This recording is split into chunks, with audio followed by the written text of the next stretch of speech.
Béni soit la mère Kali pour l'amour et l'aide qu'elle apporte à tous ses enfants. Nous parlions la dernière fois d'un état de l'obscurité à la lumière. On devrait toujours et toujours se rappeler de l'absolu, l'un qui incarne la forme. C'est donc lui, le destin de toutes les formes, ce que nous appelons homme ou être humain. Et c'est lui qui agit dans toutes ces formes. Et à chaque forme correspond un karma bien défini et son rôle à jouer dans ce monde matériel ou un devoir qui lui est destiné. C'est lui,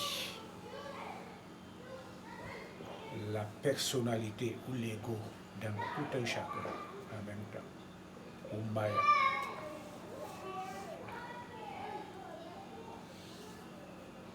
Et c'est toujours lui, le soi réel de tout un chacun.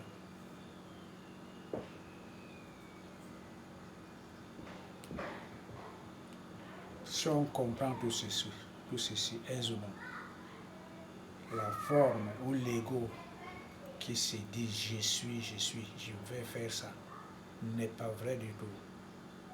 C'est l'absolu qui incarne le corps, nous l'avions bien précisé, et en tout un chacun sait ce qu'il a à faire, âge après âge, naissance après l'autre, ainsi de suite, depuis le fondement de ce monde, il est tout un chacun.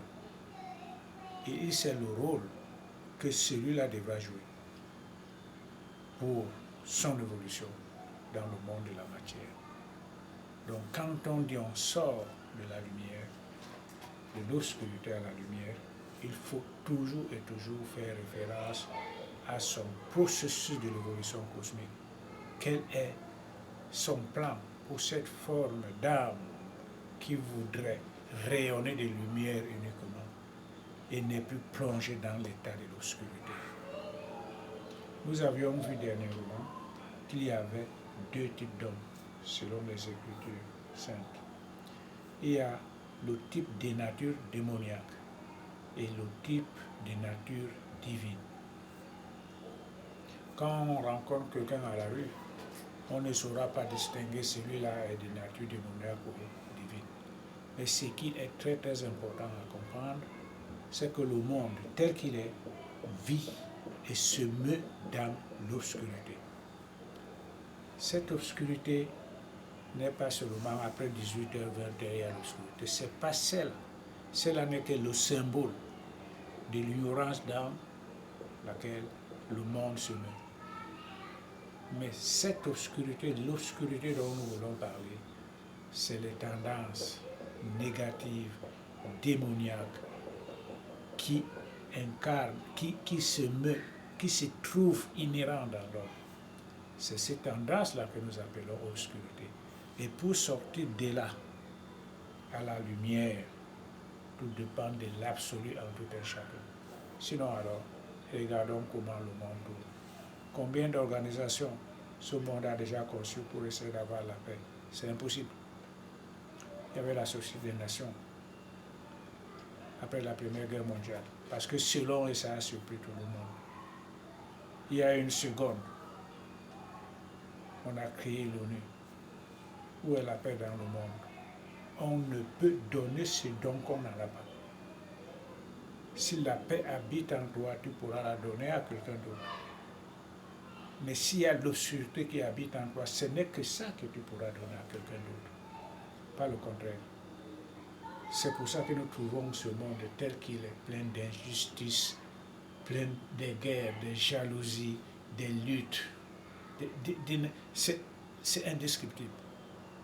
quand on voit ce monde dans l'état où il est, on ne trouve que la vérité qui sort, qui émane des Saintes Écritures, telles que n'aimez pas ce monde, parce qu'il n'y a rien dedans, il n'y a que l'obscurité.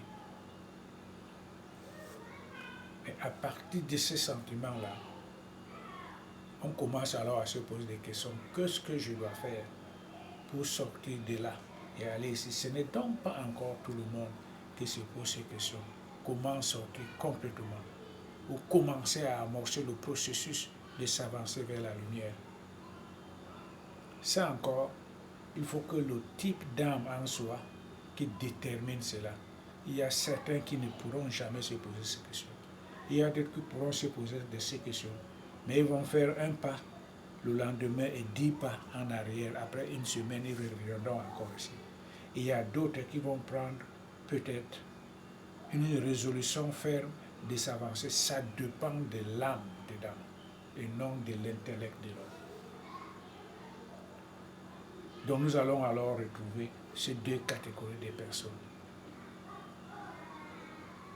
La personne de nature démoniaque, il ne faut rien compter avec, parce qu'il ne pourra pas. Mais nous apportons les éclaircissements pour celui qui est de nature divine, qui essaie de s'avancer vers la lumière, qui essaie de composer étroitement avec la divinité. C'est pour cela que les Saintes Écritures ont été écrites.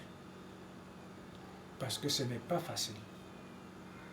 Et dans ce type de personnalité divine, qu'est-ce qu'on dit dans la Bible? Dans 1 Jean, chapitre 2, verset 27. Il les symbolise à la grande foule. La grande foule qui écoutait le message du Messie. Et ils étaient très contents de l'écouter. Et ils adorent et aiment l'agneau. Et à ces derniers, qu'est-ce que le Christ avait laissé comme instruction depuis le premier siècle? Les anciens qu'il avait reçus directement de l'énergie cosmique, il les installa comme des bergers, des intendants dans chaque congrégation chrétienne pour pouvoir l'enseignement pur.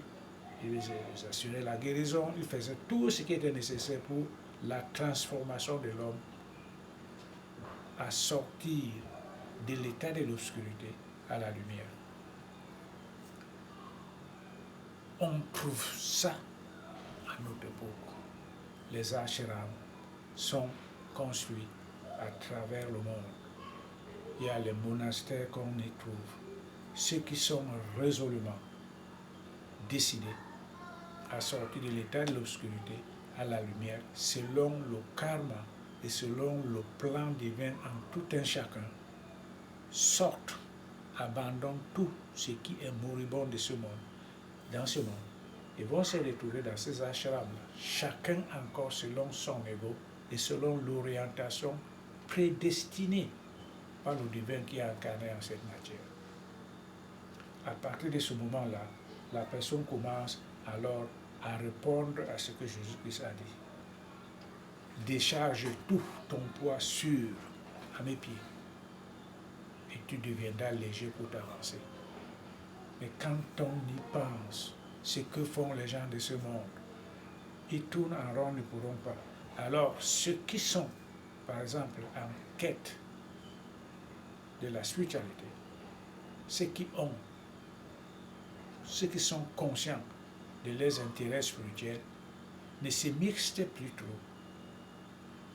ne composent plus assez étroitement avec les gens qui n'y sont pas. Parce que ceux-là les tirent vers le bas, les tirent toujours à se maintenir dans le monde parce qu'ils sont ignorants, ne comprennent rien. Alors ceux qui sont conscients de leurs intérêts spirituels, de leurs besoins spirituels, s'écartent davantage des parties de ce monde et des compagnies de ce monde. En se démarquant, ils commencent à se révéler. Ils finiront par se révéler comme celui qui porte la robe blanche qui symbolise la pureté, avec une palme à la main qui symbolise la paix. Parce qu'en dehors de la connexion avec l'infini, avec ses enseignements, on ne peut jamais respirer la paix en soi-même. Et c'est pour ça que le monde d'à côté ne peut jamais l'avoir. Aujourd'hui, on dit ceci, le lendemain, c'est le contraire. Il y a des guerres, par exemple, au Moyen-Orient qui durent 70 ans. Il n'y a aucun homme, il n'y a aucun chef d'État dans ce monde qui peut dire, lever le petit doigt en disant que non, nous devons arrêter ça. Pourquoi? Parce que la conscience cosmique voudrait que les choses soient comme ça. Pour montrer seulement à celui qui voudrait s'éclairer que ça ne vaut pas la peine de s'intéresser à quoi que ce soit dans ce monde. Ça ne t'apporte jamais la paix. On ne doit rien s'attendre d'un homme de ce monde. Donc, sortir de l'obscurité, ce n'est pas une chambre à côté qui est noire et l'autre là-bas qui est lumineuse, non. C'est les tendances négatives, démoniaques, qui sont inhérentes à tout un chacun, qu'il faut commencer donc maintenant à se battre pour qu'ils ne priment plus en nous, pour qu'ils ne prennent plus le dessus. C'est un grand combat. Et ces combats nécessitent une certaine discipline spirituelle. Une discipline alimentaire. Il faut faire l'abnégation totale. Il faut rejeter certaines tendances sociales. Les connexions avec ceci, ma tante, mon grand-père, il y a de n'importe quoi. Il faut seulement se mettre en tête que tous ces paramètres-là ne sont que des barrages pour notre évolution spirituelle. Donc il faudra éliminer, qu'est-ce qu'il a dit Jésus en tant qu'exemple, le grand maître? Il dit mon père, ma mère, mes frères, mes sœurs, c'est ceux qui font la volonté de mon père. Alors c'est lui qui ne le fait pas. Quand bien il est né dans la même famille que vous, que nous, il n'est qu'un obstacle pour notre évolution. Celui qui n'est pas dans la lignée spirituelle, pour qu'il continue à faire la différence entre le monde obscur et le monde de la lumière, celui-là n'est pas votre ami. Il est plutôt là en tant qu'ennemi, mais d'une manière très subtile, vous ne pouvez pas le savoir. Et on le commencera alors à le comprendre à partir de la semaine amie, à partir de la lumière, de l'explication qu'on apportera à partir de la Bhagavad Gita. C'est en ce moment-là qu'on comprendra qui peut être votre ennemi et comment il peut l'être. Donc c'est ça qu'il faut comprendre. La grande foule, c'est celui qui s'intéresse à l'étude spirituelle. C'est celui qui s'intéresse à écouter ce que dit Dieu. C'est celui qui s'intéresse au moins à la lumière, à la vérité, à l'application de la vérité, à l'application de la justice. Et le minimum pour l'expression de l'amour d'autrui, c'est celui qui s'intéresse à la voix de Christ qui parle en lui et à travers les autres. C'est celui-là. Alors ce n'est donc pas très facile. Et c'est pour ça qu'on avait mis les congrégations chrétiennes. Ces congrégations chrétiennes étaient là pour les aider à s'avancer, à étudier ensemble, à essayer de mettre en pratique, à commencer seulement à faire les pratiques d'ordre spirituel. On ne s'intéresse plus à ce qui se passe dans le monde. Oh, est-ce que vous avez l'émission d'hier, qu'on se parlait à la télé, ainsi de suite. Ça ne les intéressait plus. Ils étaient déjà dans les monastères. Et dans les monastères, il y a une discipline à suivre. On se lève à un moment, on va faire la prière, on prend le déjeuner et on s'occupe des activités du monastère. On n'est plus là pour aller faire des courses, téléphoner à gauche, à droite. Non, c'est fini ça. On se dit bien qu'avec un tel conditionnement, l'individu peut évoluer tranquillement, avec la grâce de la mère, à commencer à nihiler certaines tendances en lui. Et c'est pour ça que ce système continue jusqu'à aujourd'hui. Celui qui est encore dans le monde matériel et qui aime la divinité, qui est en quête de son progrès dans l'ordre spirituel, a beaucoup d'armes pour se battre. Tout le monde ne pourra pas aller au monastère, mais il a beaucoup d'armes pour se battre contre ces tendances. Ce n'est pas facile. c'est pas facile parce que selon le plan de l'absolu, le noir ou les tendances négatives doivent d'abord dominer l'existence humaine. C'est ça, c'est un principe, on ne peut rien faire. Et quand le processus du changement commence, il donne des armes. Ces armes sont lesquelles? Ces armes sont les mantras. Ces armes sont les études régulières de la parole divine et de ces pratiques.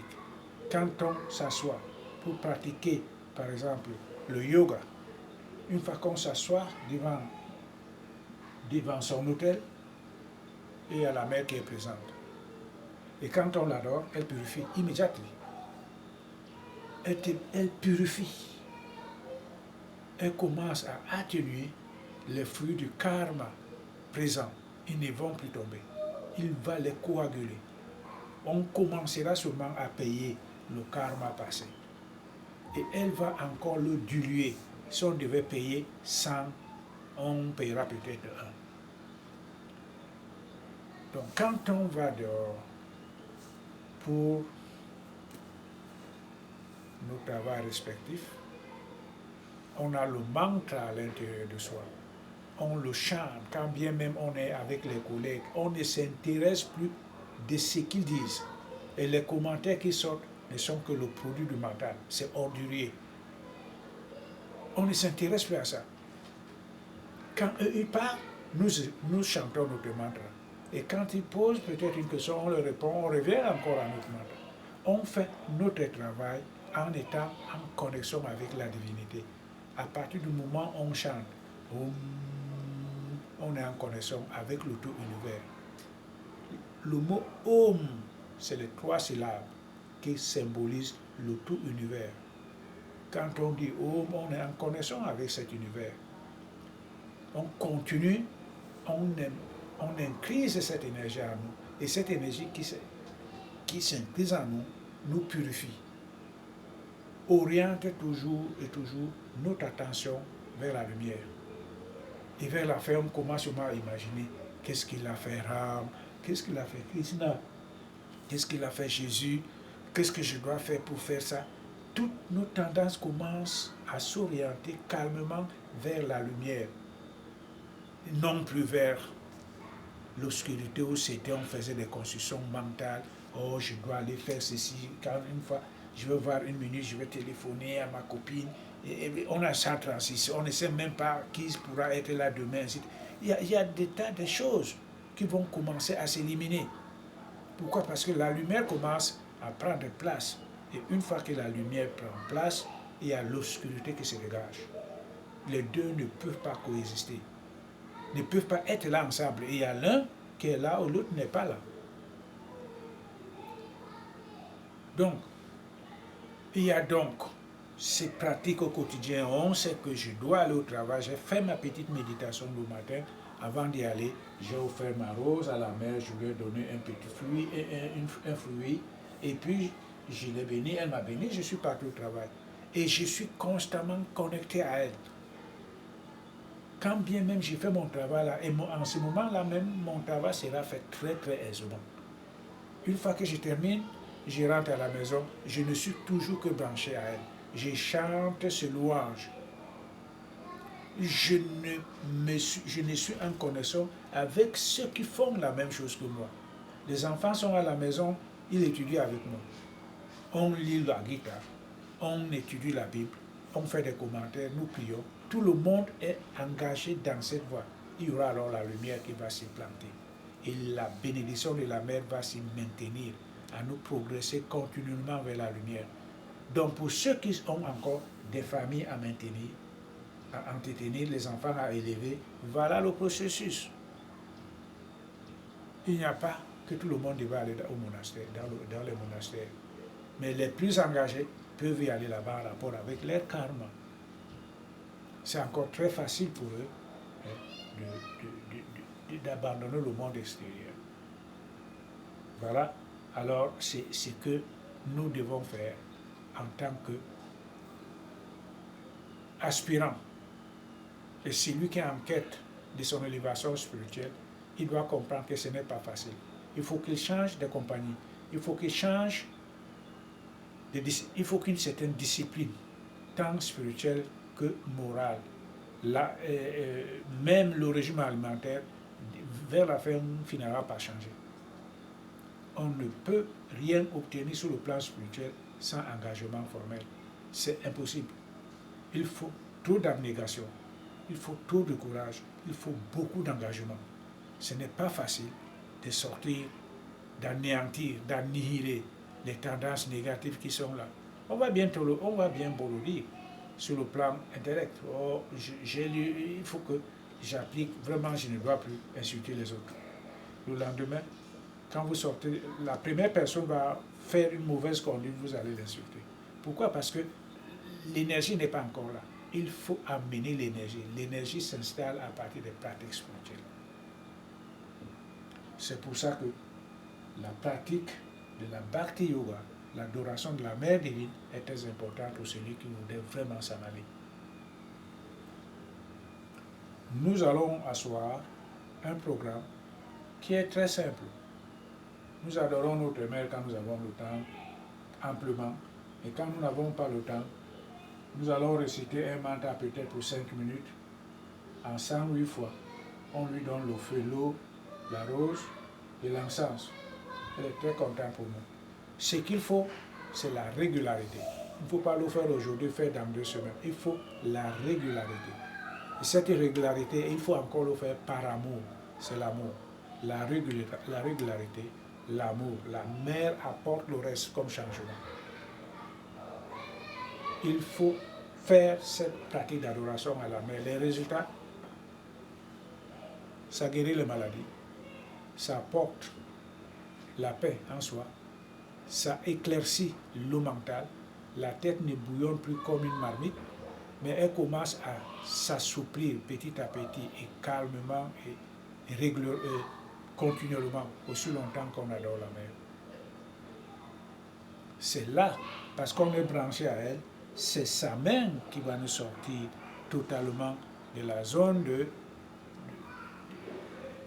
l'obscurité à la lumière. C'est ce que nous devons comprendre. Et c'est pour ça que les gens qui le font régulièrement, tout le monde ne va pas aller au ciel. Les gens qui le font régulièrement, ils sont un grand nombre dans le monde. C'est pour ça qu'on les symbolise à la grande foule, avec ces 2 marques, la pureté et la paix. Parce qu'ils ne s'intéressent plus trop aux choses de ce monde. Ils sont là, ils sont très tranquilles, et pourtant, ils ont une grande prospérité sur le plan matériel, mais avec l'humilité, ils ne se gonflent pas. Ils aident plutôt les autres. Voilà. Ils donnent des dons pour l'évolution de certains ashrams. Ils font beaucoup de choses. Il y a beaucoup qui ont la prospérité sur le plan matériel. Mais ils sont membres de la grande foule. Et cette grande foule est encore distincte de la petite foule. Le petit troupeau, leur plan est complètement différent selon la Bible. Donc ce n'est pas nécessaire de parler d'eux. Parce que pour eux, tout un chacun d'eux est l'élu. Alors quand la mère fait son élection, elle ne te rejette plus. Tu es à sa charge. Et tout dépend de ton karma et la façon dont elle va t'amener à la perfection. Mais ce qui est sûr, quand l'élu a reçu en tout premier moment la naissance spirituelle, il a reçu l'identification spirituelle, pour bien parler. L'apôtre Paul a dit dans la Bible que l'Esprit lui-même rend témoignage que nous sommes enfants de Dieu. Alors, si nous sommes enfants de Dieu, nous sommes héritiers de Dieu et co-héritiers avec Christ. C'est l'Esprit en soi qui te le dit. Que maintenant, qui t'assure ton identification avec le divin. À partir de ce moment, après un certain temps, rien n'est chronométré. Tout dépend de l'absolu en soi. Il va alors se réveiller en tant que conscience infinie. Il va donc se mettre à purifier ses corps moribonds depuis des âges et tourner dans du noir. Et à partir de ce moment-là, l'élu va vivre en présence de lui, sa personnalité spirituelle qu'on appelle démon. Ce qui est là-dedans, il le verra. Ça va prendre encore beaucoup d'années. Tout dépend encore de l'élu. Après, donc maintenant, cette énergie cosmique, qui est la mère divine en soi, va alors s'élever. Parce qu'il faut d'abord se réveiller comme un être humain. Et après, s'élever. Quand il s'élève donc maintenant, lui, toutes ses tendances, tout son état s'oriente seulement vers la lumière. Il ne pourra plus jamais redevenir, il ne pourra plus jamais revenir encore en arrière. On ne pourra plus se poser des questions, est-ce qu'il va réaliser? Parce que lui est appelé à réaliser. Donc lui, il n'est plus question qu'il revient encore dans l'état de l'obscurité, c'est impossible. Toutes ses tendances, tout son état s'oriente seulement vers la lumière, vers la réalisation. Chakra après chakra, ou bien église après église, ou bien étape après étape, il découvre les nouvelles énergies qui le transforment au quotidien et continuellement jusqu'à transcender le monde et la matière et commencer à vivre dans l'état de l'esprit le plus pur. C'est comme nous voyons la pyramide. En haut, il n'y a qu'un petit trou, comme ça. Et ça descend en s'élargissant vers le bas. En bas, on peut tourner. Il y a de la place. Mais plus on monte, plus ça se rétrécit. Et la condition matérialistique en lui doit rester là. Ça ne passe pas. Jusqu'à ce que là-bas, il se dessine seulement l'esprit. L'esprit fini qui est en lui. Le soi qui est en lui passe. Son vrai soi passe donc maintenant le trou. Et là, là-bas, il n'y a que le monde et la lumière. Il n'est plus question pour lui de revenir encore. Donc, les deux processus d'évolution sont complètement différents. Les membres de la grande foule ne sont pas appelés à aller là-bas, mais sont appelés à rester dans ce monde matériel pour continuer à progresser dans son évolution, pour contribuer à sa transformation. Voilà. Et sur le plan du bien-être, et sur le plan du bien. Alors que les autres, qui ne sont pas membres de la grande foule, continuent toujours à œuvrer dans ce monde, mais sur le plan négatif, sur le plan du noir. Voilà la différence. Donc on a donc trois groupes. Le premier que je venais de citer, c'est les membres du petit troupeau. Ils sont partis en tant que maillons de la conscience cosmique universelle, ou membres de 144 000, comme disait Jésus. C'est la même chose. Les eux sont différents. Mais les membres de la grande foule, quand ils finiront leur séjour terrestre, ils iront au paradis, comme on dit. L'état astral le plus élevé. Ils iront là-bas et pourront faire des centaines d'années avant de renaître encore ici, pour jouir l'abondance des œuvres qu'ils ont commises dans ce monde. Et là-bas, il y a des maîtres. Ils continueront toujours à observer les principes supérieurs qui conduisent l'âme à sa libération. Et les maîtres qui sont là-bas dispenseront toujours l'enseignement nécessaire. Et quand ils renaîtront encore dans ce monde, ils ne seront plus à l'état dans lequel ils étaient, parce qu'ils auraient évolué sur le plan astral. Voilà la différence. Et continueront toujours à œuvrer pour le bien-être de l'homme, pour l'amélioration sur le plan du bien de notre nature matérielle. Alors que les autres qui œuvrent sur le plan de l'évolution de la matière, sur la non-évolution de notre nature matérielle, ils iront dans les conditions les plus basses de l'astral. Là-bas, il n'y a pas de maître. Ils trouveront leur maître, ou bien les élémentaux, là-bas. Ils continueront toujours à faire ce qu'ils font ici, donc ils n'auront pas de progrès. Quand ils reviendront, ils se retrouveront toujours dans les mêmes conditions de sorcellerie, de jalousie, de magie, ainsi de suite, ainsi de suite. Bon, nous, on ne pose pas la lumière pour la haute compréhension, la meilleure compréhension de ce que peut nous demander la mère. Mais nous postons les éclairages pour ceux qui continuent à s'avancer vers la voie de la lumière. Parce que ce n'est pas facile. C'est pour ça que Christ a dit, ceux qui parlent à mon nom sont bénis. Parce que je les bénis ensemble. Ils partagent cet amour. C'est pour cela que nous partageons l'amour ensemble, pour que nous envoyions les encouragements, les exhortations, afin que nous n'échouons pas. Nous ne pouvons plus échouer dans ce que nous étions avant. Et que nous ne pouvons pas être trompés par ceux qui ne sont pas sur notre voie. Parce que notre voie est très très difficile. Et pourtant, elle est éclairée. Il faut une grande maturité pour commencer à cultiver ces grands discernements pour essayer d'éviter des embûches. Et c'est pour cela que nous exhortons de manière à ce que quotidiennement, qu'on essaye toujours de se retrouver comme au premier siècle. On se retrouve, on chante les louanges, on partage l'amour ensemble. Quand on est ensemble, on est très content. On est très joyeux. Parce que la mère est pour nous. Quand bien même individuelle, elle est toujours là. Mais quand on est en groupe, il y a encore beaucoup plus de grâce qu'elle déverse. Mais on ne va pas créer cet espace pour que nous pourrions nous retrouver ensemble. Quand on poste des informations comme ça pour nous éclairer mutuellement, c'est très très intéressant. Et la mère accorde toujours sa grâce. Donc, nous devons seulement comprendre, pour conclure, nous devons comprendre que l'absolu qui est en nous, c'est lui qui est notre destin.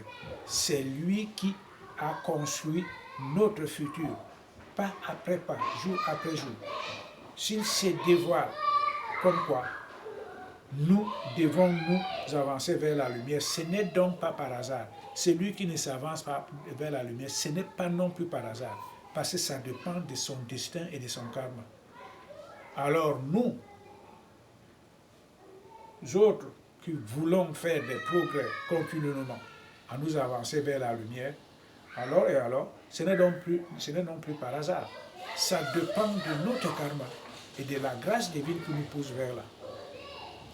Nous devons donc comprendre, à partir du prochainement, à partir de la lumière qui viendra nous éclairer sur notre comportement et notre attitude envers les pratiques quotidiennes que nous devons faire, parce que quand bien même on est sur la voie, il ne faut pas, nous ne devrions pas croire que la divinité viendra travailler pour nous. Elle donne seulement la grâce, elle donne l'encouragement, elle donne l'enseignement, mais elle ne va pas pratiquer pour nous. Et c'est pour ça, par exemple, que les prochains éclairages nous feront comprendre clairement, à partir des exemples comme cités dans la Bhagavad Gita. La guerre de Kurukshetra, ce n'est qu'un symbole.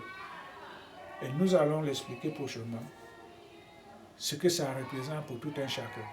Quand Krishna dit à Arjuna, j'ai décidé pour cette guerre ne pas prendre de l'arme, de faire quoi que ce soit. Ça veut dire quoi? Ça veut dire que pour la bataille, pour la guerre que nous menons, pour tout un chacun, Krishna ne donne que l'enseignement. Il ne va pas faire pour nous. S'il faut croire qu'il viendra nous sortir du lit à 5 heures, aller se laver à temps et venir nous mettre ici au sanctuaire, c'est impossible. Nous devons faire des efforts pour progresser. Alors, pour faire ces efforts pour progresser, nous venons de le dire. Il faut l'abnégation, il faut le courage, il faut la pondérance, il faut la régularité. Et Christ ne va pas le faire pour nous. Jésus ne le fera pas pour nous. Il a dit à ses disciples, restez et priez sans cesse. Il ne les a pas dit, je viendrai vous faire prier. Voilà. Jésus pouvait bien libérer ses disciples avant de partir, mais il les a laissés avant d'être libérés. Parce qu'il fallait qu'ils fassent des efforts pour se maintenir dans la voie de la purification, afin qu'ils soient dignes maintenant de la libération. Et c'est pour ça que même les membres de la grande foule doivent faire des efforts continuellement pour se maintenir en présence de la Mère divine, constamment.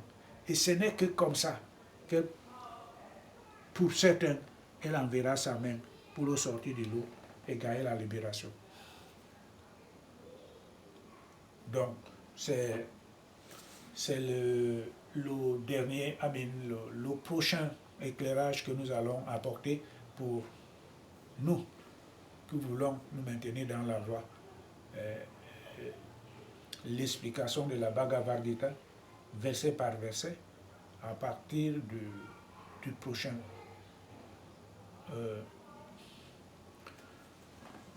message que nous allons apporter. Nous essayerons d'apporter la lumière. Qu'est-ce que c'est que la Bhagavad Gita pour comprendre certains épisodes qui est contenu dans un grand livre qu'on appelle le Mahabharata. Le Mahabharata symbolise une époque où on appelle le yuga. Le yuga, c'est un âge en hindou. L'âge ou le cycle. Voilà, ou le cycle. Et le cycle d'or, il symbolise donc l'ancienne l'Inde qui avait les enseignements bien établis et tout le monde les appliquait, ainsi de suite, ainsi de suite. Après, bon, maintenant, il fallait qu'il y ait le déclin de cette dynastie hindoue. Le déclin de cette dynastie hindoue symbolise la fin de l'âge d'or. Quand Krishna s'en va, il emporte l'âge d'or. C'est fini. Et alors naît le Kali Yuga. C'est Kali Yuga, donc maintenant, dans lequel nous vivons, il y a trop de problèmes. C'est comme si Dieu n'a jamais existé. Et pourtant, nous tous, nous étions sur l'âge d'or. On était sur l'âge d'or. On a fait ce qu'il fallait faire. Parce que la civilisation humaine, quand même, a commencé à 60 millions d'années. Nous étions là. L'âge d'or, c'est seulement il y a 6 000 ans qu'elle est partie. 5 000 ans qu'elle est partie. Donc, on était à l'âge d'or. Les valeurs humaines n'étaient pas posées sur l'ordre matériel. Les valeurs humaines, c'est ce que tu devais représenter vis-à-vis de la divinité. Quelle est ta noblesse? Quelle est ta sagesse? Pour qu'on essaie de te considérer. Bon, mais aujourd'hui, on peut tuer tout le monde quand on met 10 millions de francs devant, sur la table, les autres là ne sont plus rien. Pourquoi? Parce que c'est l'âge qui a changé. Le Kali Yuga, c'est ça. Maintenant, nous vivons ce qu'on appelle le Kali Yuga, où le matériel doit primer sur l'esprit. Et c'est pour ça encore que sous cette ère, ceux qui essayent de s'écarter complètement du matériel et ne suivent que l'éthique spirituelle, ceux-là ont la grâce d'obtenir de Dieu la vie éternelle, immédiatement. Alors que dans d'autres âges passés, ce n'était pas possible de gagner la libération comme ça. Pourquoi? Parce que tout le monde ressentait la noblesse, tout le monde était OK avec les principes supérieurs que gouvernait l'individu, tout le monde. C'est comme aujourd'hui, tout le monde est complètement flambé par le matériel, c'est pareil. Donc la libération aux âges antérieurs n'était pas aussi simple que maintenant. C'est maintenant qu'elle est si simple pour ceux qui veulent complètement sortir de l'état des ténèbres à la lumière. S'ils suivent le processus en rapport avec les karmas, évidemment, et les destins, c'est très facile pour eux. À cet âge-là, il nous reste encore 320 000 ans pour cet âge, pour que ça termine. Et l'avatar devra encore venir une seule fois. Donc, c'est ces explications que nous allons donc, c'est ces éclairages que nous allons donc apporter la semaine prochaine. Pour ceux qui veulent, ce serait très important, comprendre qu'est-ce que c'est que la guerre, pour l'emplacement de la guerre, qu'est-ce qu'elle signifie, qu'est-ce qu'a signifié ces personnages. Alors, pour comprendre alors la Gita, nous allons d'abord bien poser en place le Mahabharata, le livre saint qui contient la Bhagavad Gita. Nous allons poser pièce par pièce qui est ce roi, qu'est-ce qu'il symbolise, pourquoi sa durée a été comme ça, il a fait combien d'enfants, ainsi de suite, pourquoi il y a la guerre maintenant, et pourquoi ces enfants, ayant souffert pendant certains temps, Krishna vient donc maintenant les choisir en tant que symbole de la vérité. Voilà. Donc nous allons donc expliquer tout ça. À partir de ce moment-là, nous allons bien comprendre le contenu de la Bhagavad Gita et de son explication. Et à partir de ce moment-là, ce livre est très simple, tellement si simple que la Bible nous aidera à mieux comprendre encore la Bible, parce qu'il y a des synonymes, il y a des rapprochements. Mais il faut comprendre ce qu'elle dit, la Gita. Ce serait comme un sentier, comme une lumière à nos pieds, sur notre sentier. Et c'est pour ça que c'est très très important de bien expliquer tout d'abord, pour que tout un chacun sache que cet élément mental qui est en moi représente telle personne, tel personnage qui s'est produit dans la Bhagavad Gita. Voilà. Parce que ces élémentaux, ces tendances négatives, ces tendances démoniaques sont en tout un chacun. Quand on veut faire ceci, il se présente.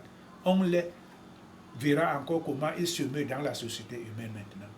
Donc, on ne sera donc plus surpris quand on verra les éléments du monde tels qu'ils se produisent aujourd'hui. Voilà ce que la conclusion de l'obscurité à la lumière, on a donc bien compris que ce n'est pas une chambre obscure qu'on doit sortir volontairement, aller là-bas. Non, on a bien compris que c'est les tendances inhérentes à tout un chacun de nous, en tant que nature démoniaque. Et donc maintenant, on a compris pourquoi ils sont là et comment on devait peut-être se battre pour qu'ils ne priment plus dans notre existence. Merci la Mère pour sa bénédiction qu'elle accorde à ses enfants. Que tout te bénisse de siècle en siècle. Merci pour tout le monde.